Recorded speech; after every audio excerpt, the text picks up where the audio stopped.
la difficulté de se dire que quelqu'un qui va apporter un résultat scientifique doit apporter à la connaissance.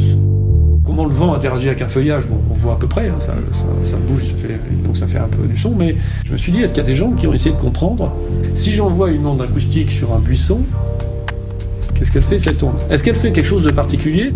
Comment il est vu le milieu feuillage? Bon, c'est pas vraiment un milieu, c'est plutôt une structure, mais malgré tout, est-ce que ça se comporte comme un milieu ou pas? Voilà, végétaux, c'est quand même des choses qu'il y a partout. Qu'est-ce qu'on sait? On mesure des choses, mais qu'est-ce qu'on sait? On a essentiellement fait des expériences dans une bande de fréquence entre 100 Hz et 1 kHz. On a commencé à comprendre ce qui se passe quand une onde acoustique interagit avec un feuillage.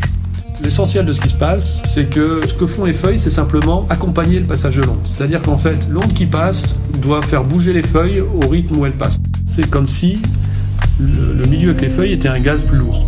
L'onde se propage plus lentement, comme s'il y avait une masse volumique plus importante. Et donc je me suis dit, bon bah c'est marrant, mais maintenant, imaginons que je prenne un buisson et j'envoie une onde dessus, elle va toujours avoir finalement le signal qui est toujours ramené vers le centre.